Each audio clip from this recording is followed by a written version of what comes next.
우리의 행동을 달아보시는 하나님에 대해서 함께 좀 나누려고 하는데요.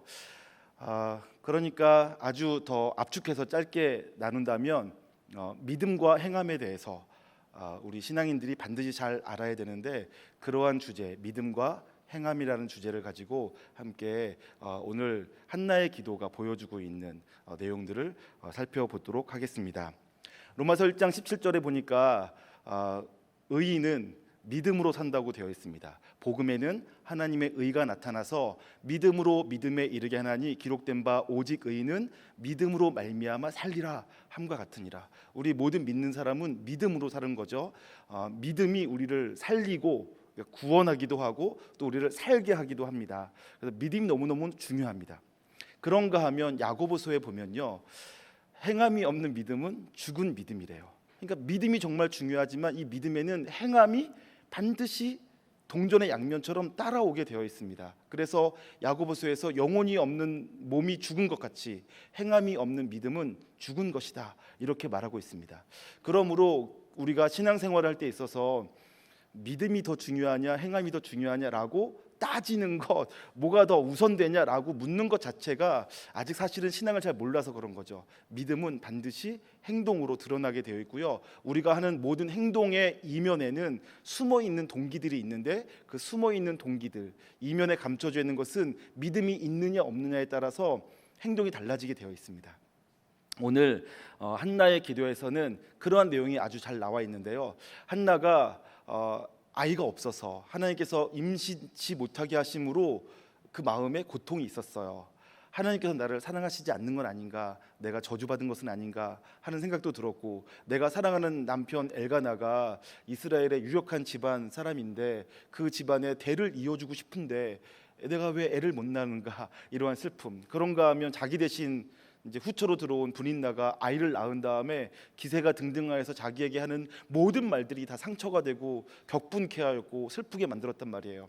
그래서 한나가 하나님께 기도하였고 그 기도를 하나님께서 들으시고 응답하여 주셨어요. 그래서 한나가 너무나 기쁘고 감사하고 감격해서 하나님께 찬송하며 기도하였습니다. 그것이 오늘 우리가 읽은 한나의 기도의 본문이에요. 그래서 한나의 기도를 크게 나누자면 앞부분에는 감사와 감격, 기쁨이 충만하여서 올려드리는 찬송이 있고요, 그리고 뒷부분에는 한나의 삶을 하나님께서 어떻게 역전하셨는가, 이렇게 스스로 버려진 것처럼 느껴졌고 또 절망과 슬픔 가운데 있던 내 인생을 어떻게 하나님께 다시 들어 올리셔서 나로 하여금 승리자가 되게 하셨고 기쁨의 찬송을 부르게 만드셨는가, 역전케 하시는 하나님에 대한 찬송이 드러나 있어요.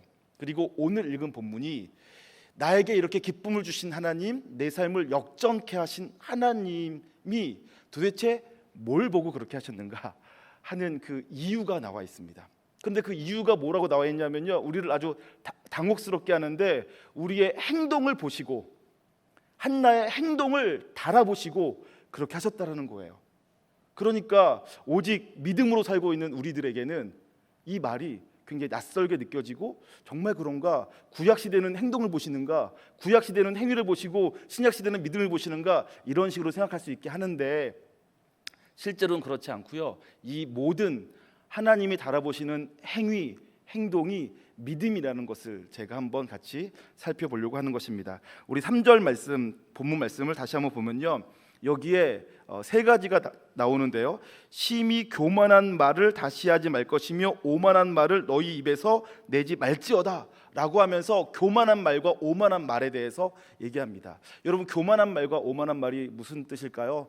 뭐 잘난 척하는 말, 혹은 자기를 뻐기는 말, 자기를 높이는 말, 이런 것들이 다 교만한 말, 오만한 말이겠으나 성경은요, 거기서 한 발자국 더 나아가서 하나님 없이도 나는 괜찮아, 이 정도면 살만해 라고 생각하는 것. 그러니까 사실 모든 사람은 하나님 없이는 단 한순간도 유지될 수 없음에도 불구하고 마치 내가 하나님 없어도 살만하고 하나님 없어도 괜찮은 것처럼 생각하는 모든 것이 교만과 오만입니다. 성경은 그렇게 가르치고 있는 거죠. 사람은 너무나 연약하여서 단 한순간도 하나님 없이는, 하나님의 은혜가 아니고선 살 수가 없습니다. 그럼에도 불구하고 그것을 잃어버린 채 살고 있는 삶을 교만과 오만이라고 하죠. 그런가 하면 한 발자국 더 나아가면요, 자기가 도덕적으로 윤리적으로 조금 괜찮게 살아요. 그리고 자기가 열심히 부지런히 살아서 돈도 벌고 사회적으로 명성도 얻고 성공도 했어요. 그리고 자기가 어떠한 전문직 기술을 익혀서 자기가 어떤 전문가의 자리에 올라가요. 그러면 또 하나님을 믿는다고 하지만 그 정도는 나도 할 수 있어. 하나님께 묻기보다 나에게 물어봐. 내가 더 잘 알아. 이런 식의 생각들을 하기 시작할 때 교만과 오만이라고 하죠. 그런데 우리가 이제 차차 살펴보겠지만 제가 저를 가만히 볼 때에도 참 교만해지기가 쉽고 오만해지기가 쉽고요.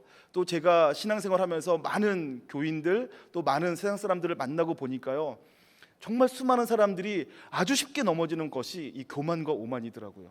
하나님 없어도, 기도하지 않고도, 하나님께 은혜를 구하지 않고도 살 수 있을 것처럼 생각하고 살아가는 사람들.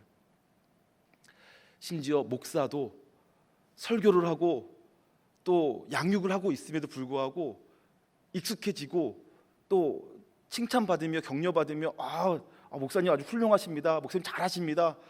그 정도면 됐어요. 뭐 이런 말 듣다 보면 어느 순간 하나님께 도움을 구하지 않고 그동안 내가 하던 대로 기술로 사역하고 섬길 때가 있더라고요. 제 얘기를 하고 있는 겁니다. 제가 그럴 때가 있더라고요. 심히 교만하고 오만해서 내가 시키는 대로만 해, 내가 하자고 하는 대로 하면 다 될 거야, 이런 말을 제가 뻔뻔하게 교만하게 오만하게 하고 있을 때가 있더라고요. 아주 무서운 일이죠. 성경은 교만한 말을, 오만한 말을 하지 말라고 얘기합니다. 그러면서 또 뭐라고 말합니까?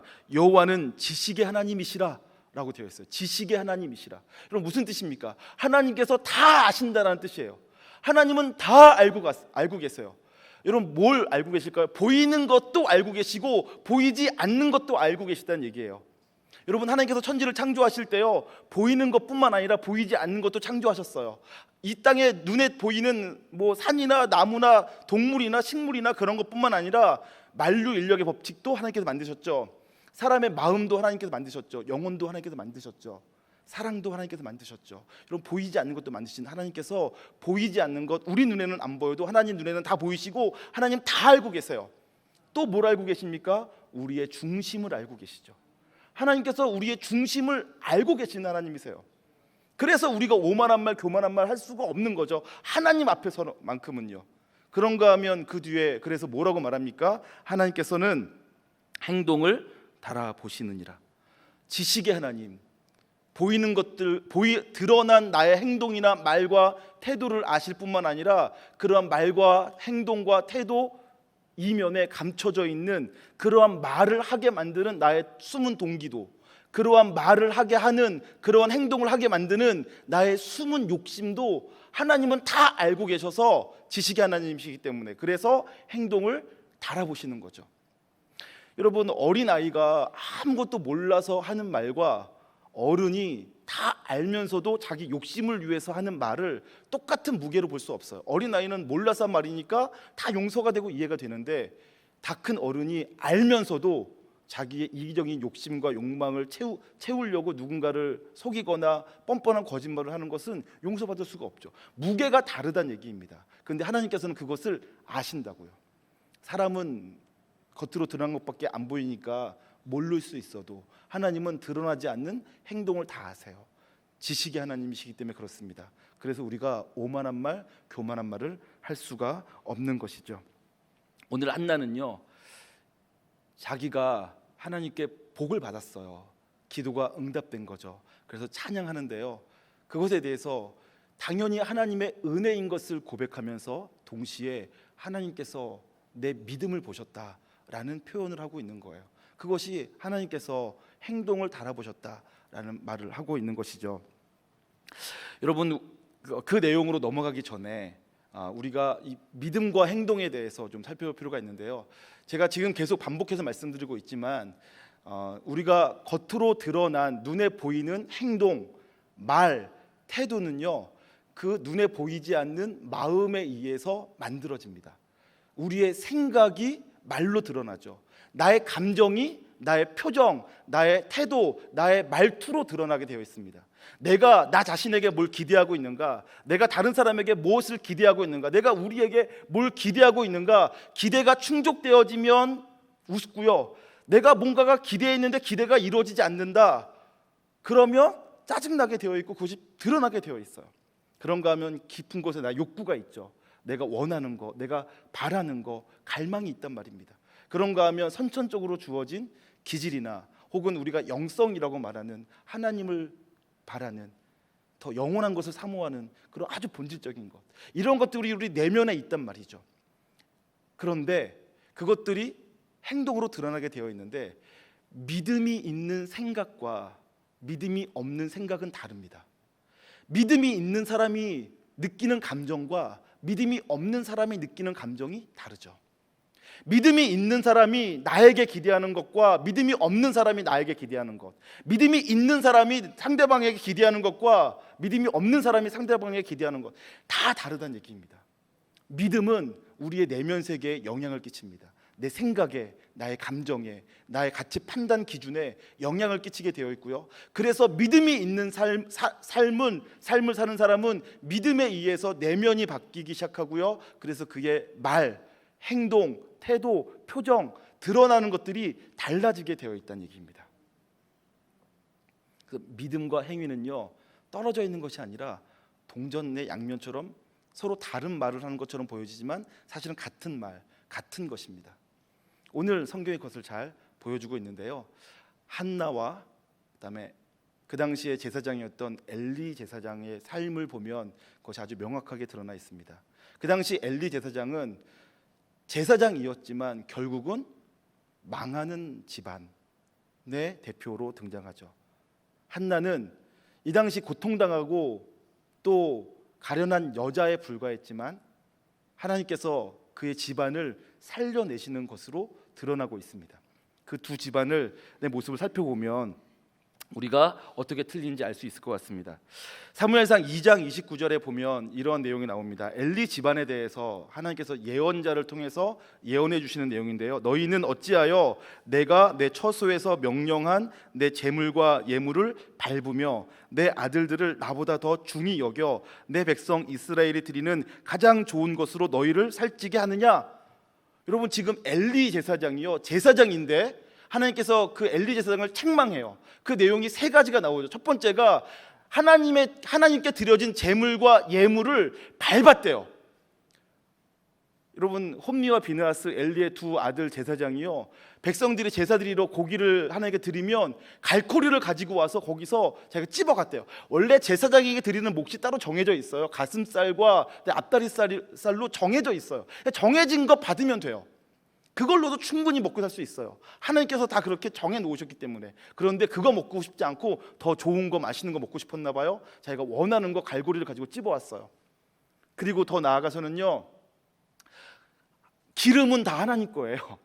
기름을 태워서, 기름에서 사실 제일 고소한 맛이 나지 않습니까? 고기를 아시는 분은 다 아실 텐데요, 기름이 맛있어요. 고소하죠. 근데 기름은 하나님께 태워드려야 되는 거예요. 그런데 홈리와 비느하스가 고기 맛을 알았나 봐요. 그래서 하나님께 제물로 드리기도 전에 제일 맛있는 부위, 기름진 부위 갖고 와라. 이거 하나님께 먼저 드려야 됩니다. 쓸데없는 소리 하지 말고 갖고 와. 제사장이 명령하는 거야. 하고서는 제물을, 하나님께 드려질 제물, 그거를 뺏어 버렸어요. 그런 사건이 성경에 나와 있단 말이에요. 하나님의 제사를, 제물을 멸시한 것입니다. 밟아버린 것이죠. 하나님께서 아주 진노하세요. 나중에 아주 중요한 문장이 나오는데요. 나는 나를 존중히 여기는 자를 존중히 여기고 나를 멸시하는 자를 내가 멸시하겠다. 나를 무겁게 여기는 사람을 나도 무겁게 여기고 나를 가볍게 여기면 나도 그를 가볍게 여기겠다라는 뜻이에요. 근데 지금 엘리 집안의 내용들이 다 그런 내용이에요. 하나님께 드려질 제사와 제물을 밟았대요. 무가치하게 여겼다, 가볍게 여겼다, 이런 의미를 갖고 있는 거죠. 그런가 하면 두 번째 죄는 뭐냐면 그의 아들들이 잘못을 저지르고 있어요. 그러면 대제사장으로서 제사장 직무를 감당하고 있는 그 아들들이 범죄하고 있으면 책망해야 되잖아요. 근데 책망했음에도 불구하고 그 두 아들이 아버지 말을 듣지 않아요. 그러면 아버지가 어떻게 됩니까? 그 두 아들을 쫓아내야 돼요. 말을 듣게 만들든가, 말을 그래도 안 들으면 제사장 직무를 못하게 해야죠. 그런데 엘리 제사장이 그러지 않았어요. 그냥 말 안 들어도 내버려뒀어요. 여전히 제사장 직무를 하게 했다고요. 하나님의 제사를, 제물을 그렇게 멸시하고 심지어는 성전에서 일하는 여자들과 동침했어요. 성적인 문제를, 도덕적인 문제까지 막 일으킨 거예요. 하나님의 성전을 섬기는 사람이 성전에서요, 하나님을 완전히 멸시한 거죠. 그런데도 불구하고, 그러면 당연히 쫓아내야 되는데 쫓아내지 않았어요. 하나님보다 더 중요하게 여겼다, 아들들을. 이렇게 표현하고 있습니다. 다시 볼까요? 2장 29절. 내 아들들을 나보다 더 중히 여겨. 지금 하나님께서 아까 뭐라고요? 나를 존중하는 자를 나도 존중히 여기고 나를 멸시하는 자를 나도 멸시하겠다 그랬는데, 다 그게 무게와 관계에 있다고 말씀드렸죠. 지금 엘리 제사장이 하나님과 아들 중에서 누구를 더 무게 있게 다룬 거예요. 하나님이 무거운 것이 아니라 아들들이 더 무거운 거예요. 하나님이 더 중요한 것이 아니라 아들들이 더 중요해요. 이것이 엘리의 믿음의 표현이었어요. 그렇게 행동한 이유가 엘리 속에 있는 믿음이 그렇게 드러난 거라고요. 그런가 하면 세 번째요, 엘리가요 가장 좋은 것으로 자기 배를 부르게 했대요. 자기의 이익과 자기의 만족을 위해 살았대요. 다시 29절 볼까요? 29절에 보니까 2장 29절, 내 백성 이스라엘이 드리는 가장 좋은 것으로 누구를요? 너희들을 살찌게 하느니라. 제사장이요, 하나님께 드려질 제물로 자기 배를 부르게 하고 자기 만족과 자기 유익을 위해 살았다라는 거예요. 자기가 더 중요한 거죠. 누구보다요? 하나님보다요. 이것이 지금 엘리가 보여준 행동이었고, 이러한 행동 이면에는 엘리의 믿음이, 엘리의 생각이, 엘리의 태도가 그렇게 드러나는 것입니다. 믿음이 이러한 행동을 낳게 만든 거죠. 근데 사실 엘리가 처음부터 이랬던 것은 아니에요. 사무엘상 4장 18절에 보니까 엘리가 결국은 법궤를 빼앗긴 다음에 죽게 되어진 장면이 나오는데요, 거기서 제가 너무 충격적인 문장을 발견하게 되죠. 18절 보니까 이렇게 되어 있습니다. 하나님의 궤를 말할 때 엘리가 자기 의자에서 뒤로 넘어져 문 곁에서 목이 부러져 죽었으니 나이가 많고 비대한 까닭이라. 그가 이스라엘의 사사가 된 지 40년이었더라. 40년. 엘리가 처음부터 그렇게 하나님의 제사를 멸시하고 하나님보다 아들들을 더 중요하게 여기고, 그리고 하나님의 것으로 자기 배를 부르게 하려는 삶을 살지는 아마도 않았을 거예요. 그도 여러 레위인 중에서 대제사장으로 실로에 있는 그 성소를 담당하는 사람으로서 아마 처음에는 두렵고 떨림으로 이 일들을 감당했겠죠. 그런데 시간이 지나갈수록 이제 익숙해지는 거예요. 처음에는 내가 잘했나 못했나 스스로가 조심스럽고, 사람들이 나를, 내가 하는 이 일을 어떻게 쳐다볼까 하는 걱정도 되고 고민도 되면서 두렵고 떨며 기도하며 하나님께 매달리며 하나님의 음성을 들어가며 하나님의 인도를 쫓아가며 그 제사장 직분을 감당했겠죠. 근데 이제 한 해 두 해 하다 보니까 제사 드리는 게 익숙해졌고, 이제는 나보다 더 제사를 잘 드릴 사람이 없어요. 제사 드리는 것에 관해서 누가 배우려면 나에게 배워야 되고요, 누군가가 물어보려면 나에게 물어봐야 돼요. 내가 이제 전문가가 되었단 말이에요. 나보다 더 잘하는 사람이 없어요. 그러니까 그의 마음이 이제 더 이상 하나님께 매달리지 않는 거죠. 하나님 없어도 될 것 같은 거예요.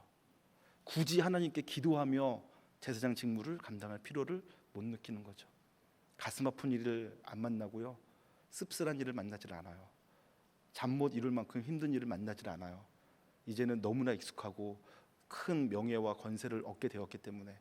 그래서 지난번에 수요일에 말씀드렸는데, 한나는 괴로움과 슬픔 때문에 밥 못 먹고 있다가 절망을 딛고 일어서기로 결정했을 때, 이 성경 내러티브는 그때 엘리 제사장은 성전 곁 의자에 앉아 있었더라라는 표현을 해요. 앉아 있는 거예요. 그냥 안주하는 거죠. 현실에 익숙해졌기 때문에요. 제가 첫 번째 대표 기도를 중학교 1학년 때 했습니다. 그때 저는 주일학교 학생 회장 출신인데도 대표 기도 하는데 떨리더라고요. 4줄 써갔던 것 같아요. 그 4줄 써가지고 가가지고 대표기도 하고 오는데 그 4줄 쓰기 위해서 며칠 동안 고민하고 그다음에 기도한 다음에 잘했나 못했나 떨리더라고요. 그리고 선생님이 담당 선생님이 엄지척 해주시니까 기분이 막 너무 좋더라고요. 첫 번째 설교가 기억납니다. 제가 첫 번째 면접 설교였기 때문에 삭개오 사건을 설교했어요. 만남이 축복이다. 여러분과 제가 좋은 만남 되길 원한다. 내가 우리 아이들과 이제 만나게 되면 삭개오가 예수님 만나 변한 것처럼 우리 아이들이 나를 통해 예수를 만나고 그래서 변화되길 원한다. 뭐 이런 내용으로 설교하는데요. 이것 보세요. 지금 20년이 넘었는데도 제가 그 내용을 기억하잖아요. 그때 그 설교 한 편 준비하려고 2주간 동안 도서실에서 그 주석이란 주석은 다 펼쳐놓고서는 막 준비했단 말이죠. 여러분들은 어떠신가요?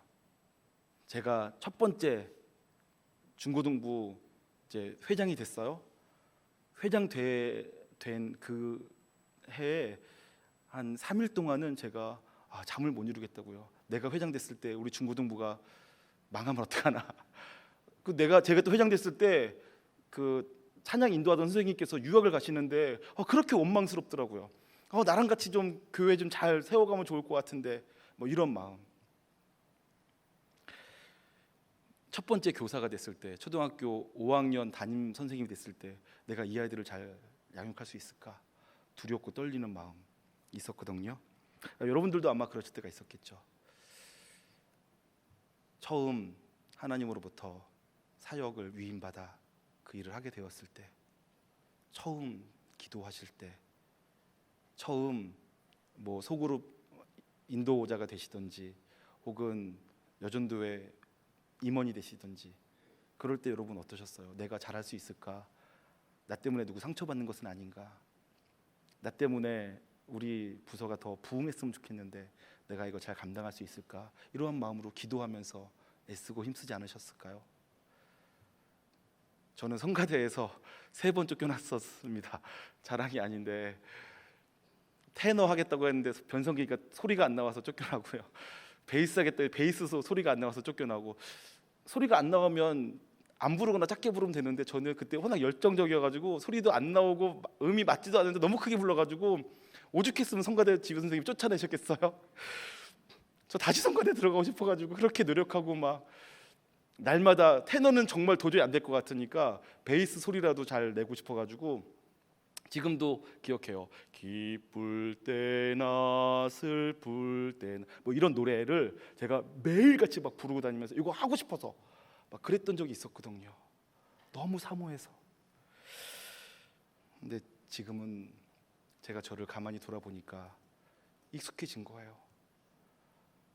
그렇게 기도하지 않고 그렇게 매달리지 않아도 사람들이 잘한다고 하고 괜찮다고 하고 별로 티나지 않으니까 기도하지 않고도 설교도 하고 어디 가서 대표 기도하라 그러면 그냥 가서 생각나는 대로 기도하면 되지 뭐 이런 마음이 들고 어떻게 하면 좋을까요?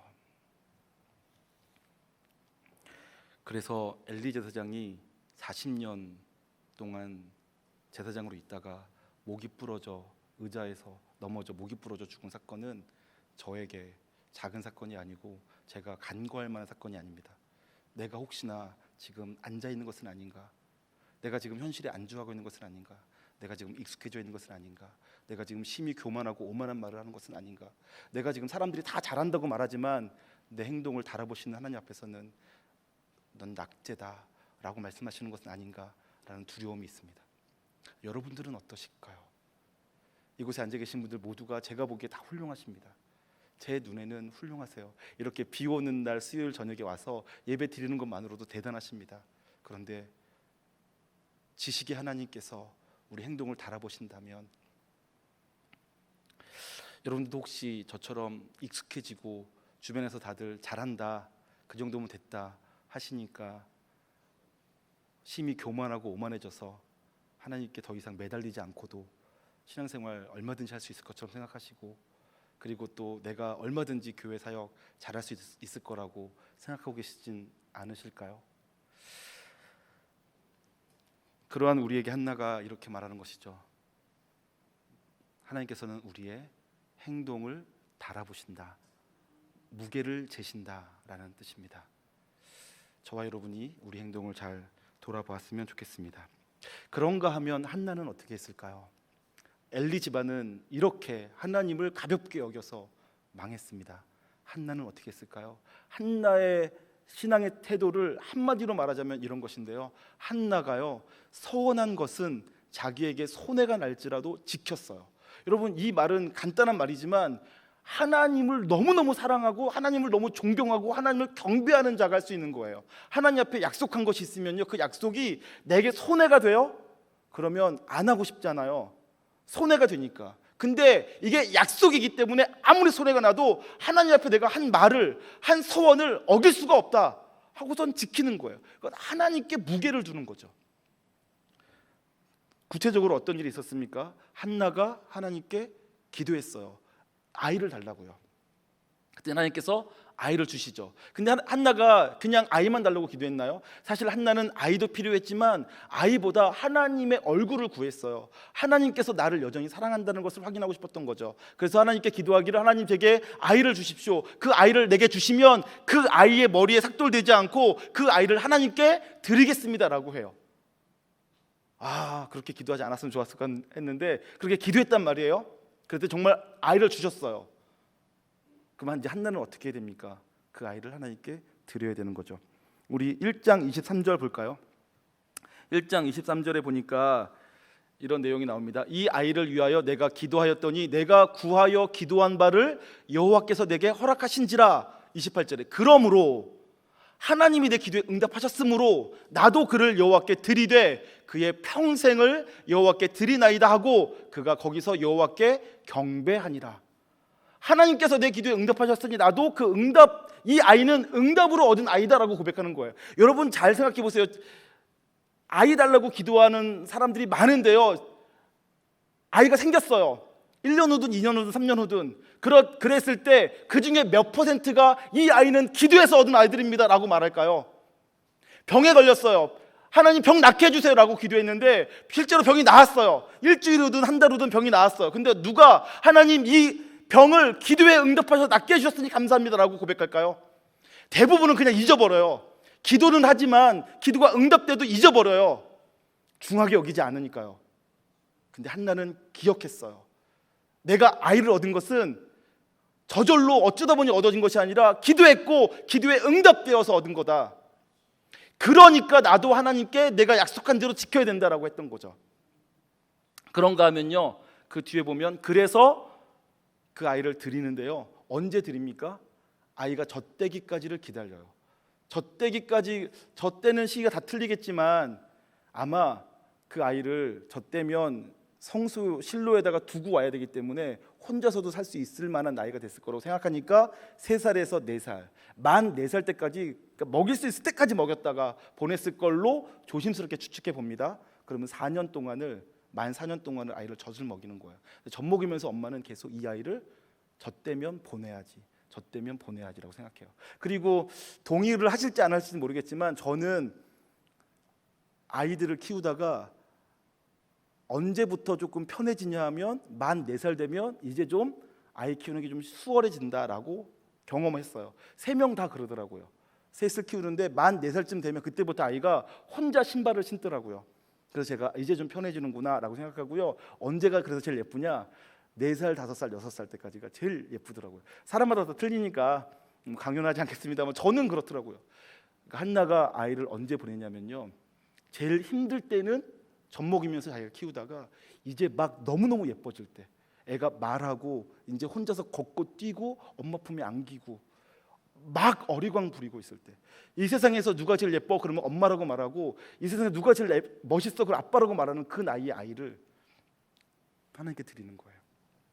한번 확인해 볼까요? 23절, 그의 남편 엘가나가 그에게 이르되 그대의 소견에 좋은 대로 하여 그를 젖대기까지 기다리라. 오직 여호와께서 그의 말씀대로 이루시기를 원하노라 하니라. 이에 그 여자가 그의 아들을 양육하며 그가 젖대기까지 기다리다가 24절 볼게요. 젖을 뗀 후에 그를 데리고 올라갈새 수소 3마리와 밀가루 1에바와 포도주 1가죽 부대를 가지고 실로 여호와의 집에 나아갔는데 뭐라고요? 아이가 어리더라. 아직 어려요.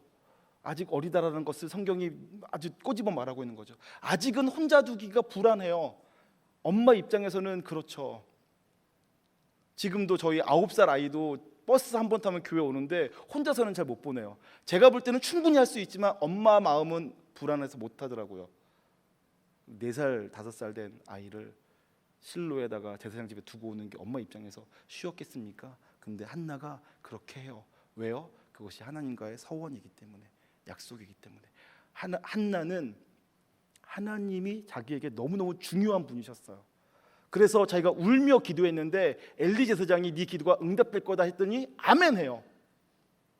엘리 제사장의 말을 하나님의 말씀으로 들은 거죠. 아이를 낳았어요. 기도가 응답됐다고 믿어요. 그 다음에 어떻게 합니까? 그 아이를 하나님께 드려요. 손해가 나. 드리기 싫겠죠. 어떻게 해서 얻은 아들인데요. 그때 사무엘이 얼마나 예쁘고 사랑스럽고 귀여웠겠습니까? 근데 하나님께 드려요. 왜요? 그것이 하나님과 약속이니까요. 한나는 그렇게 하나님과 약속을 중요하게 여겼어요. 무겁게 여겼다고요. 하나님을 존중한 것입니다. 한나의 마음속에는 하나님으로 가득하니까요. 한나의 믿음이 그렇다라는 것입니다. 그런 다음에 또 어떻게 합니까? 한나가 매년 실로에 올라갈 때마다 아이를 위해서 옷을 지어줘요. 그러니까 아이를 두고서는 아이 안 보니까 괴롭다, 아이 잊고 살자 한 것이 아니라 그 아이를 하나님께 드렸는데, 하나님께 드렸으니까 이제 하나님께서 키우세요라고 내버려둔 것이 아니라 그 아이를 위해서 계속 기도하고요. 그 아이가 하나님의 사람으로 잘 자랄 것을 소망하며 매년 에봇을 지어 제사장이 오시죠. 제사장으로 자라도록 이렇게 섬긴 것입니다. 한나의 행동이요, 어디서 나왔습니까? 한나의 생각, 한나의 믿음에서 나왔다고요. 한나의 마음속에 하나님을 존중하고 하나님의 말씀을 소중하게 여기고 하나님과 자신의 관계를 소중하게 여기는 마음, 믿음이 있었기 때문에 이러한 행동이 나올 수 있었어요. 그래서 한나가 이렇게 고백하는 거죠. 하나님께서 우리의 행동의 무게를 달아보신다. 하나님께서 내 행동을 달아보셨고 그래서 하나님께서 내게 응답하셨다, 복을 주셨다, 이렇게 말하는 것입니다. 여러분, 오직 의인은 믿음으로 말미암아 삽니다. 우리가 드러난 행동이 사람들에게는 오해를 받을지도 모르고 또 사람들에게는 싫다 여겨질 수 있을지 몰라도 그래도 하나님은 우리의 행동을 달아보고 계십니다. 하나님 앞에서 부끄러움 없다면 세상이 뭐라고 해도 상관없습니다. 근데 반대로 세상 사람들이 다 훌륭하다, 너 같은 신앙인 없다, 너만큼만 하면 교회가 당장 부흥되겠다 라고 말할지라도 우리 행동을 아시는 지식의 하나님, 우리 행동의 무게를 달아보시는 하나님께서 너 그렇게 살면 죽는다 라고 하시면 죽을 것입니다. 저와 여러분이 우리의 마음의 생각, 내 믿음을 보고 계시는 그 하나님 앞에서 내가 교회 생활 오래 하며 익숙해져서 하나님 중한 줄 모르고 하나님 말씀 중한 줄 모르고 하나님을 위한 교회 공동체 소중한 거 모르고 그냥 익숙해져서 내가 그동안 잘해왔고 앞으로 잘할 것을 의심받지 않고 누구도 나에게 뭐라고 할 수 없으니까 내 마음대로 하겠다, 이런 마음 먹고 계시다면 오늘 이 저녁에 회개하길 소망합니다. 하나님 앞에 하나님 행동을 달아보시는 하나님 앞에 내 마음의 태도를 점검하고 다시 믿음으로 살겠습니다. 제사장 엘리가 하나님의 제물을 밟았고 자기 아들들을 더 중요하게 여겼고 또 자기 배를 배부르게 했는데 내가 혹시 그러지 않는가 돌아보길 원합니다. 그리고 회개할 것 회개하고 다시 하나님 앞에 내 믿음을 보여드릴 수 있길 원합니다라고 기도하고 그렇게 회개하시고 또 그렇게 새로워지시고, 그래서 하나님께서 정말로 복 주시는 인생, 하나님께서 우리의 인생을 역전케 하시는 인생, 우리 삶 가운데 기쁨과 감사를 충만히 부어주시는 복된 인생 되시기를 주님의 이름으로 축원합니다.